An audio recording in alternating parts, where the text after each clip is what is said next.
cabut ni. Kita cabut ni dekat sini. Pemayu belakang minyak ada? Lagi. Ayo memang ada. Ada. Nak water jet Sini dah je tembak ada lagi senang satu. sikit. Kepala tu membah Sini ada satu skru. Satu skru sini tu je. Tadi. sambung. Ini ya. Kotor tu tak payah pakai air paip, pakai air tu lagi kuat kita. Tarik dia punya. Ha. Allah itu tak. Apa tu? Pam ni tak ada. Sumbat. Meh kira. Berapa orang kita pasang balik ni? Tengah picit. Goyang-goyang.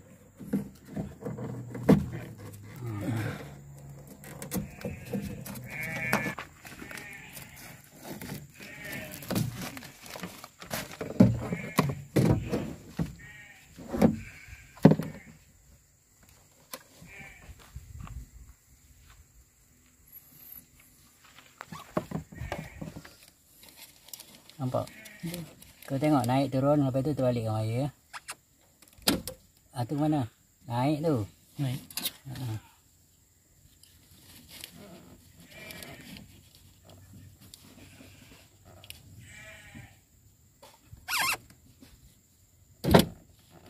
Mana ni? Eh, Tak nampak. turun. Ah, betul.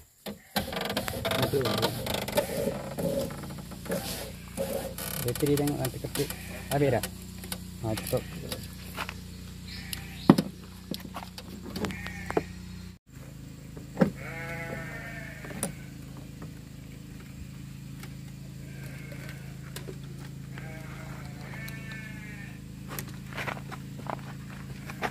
Minyak ada tu tapi tadi minyak tak naik. Apa tak naik? Minyak tak naik. Meter minyak. Tak naik. Api saya tahu ya. Baru isi ni pula itu pun. Oh, hangat hijau tadi. Oh, sudah. Pagi tak apa. Ah. Pagi memang pagi petang ini dia pagi macam ni petang boleh lah kau. Sani. Sani.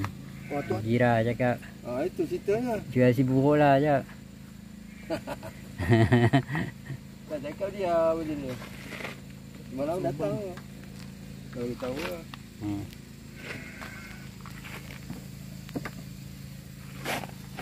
Diking atas je. Pelan-pelan lah. Banyak dulu tengok macam mana.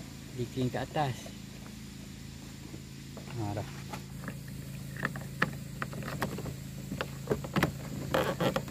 Okey.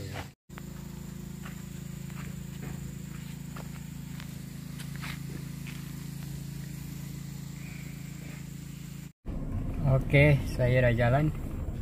Kita ni bawa ke bengkel lah sebab Swiss tingkap ni macam tak mau turun tingkap dia. So jadi kita turunkan cara manual tadi. Dan dia boleh bawa lah kalau tidak panas lah. Okey, bye bye.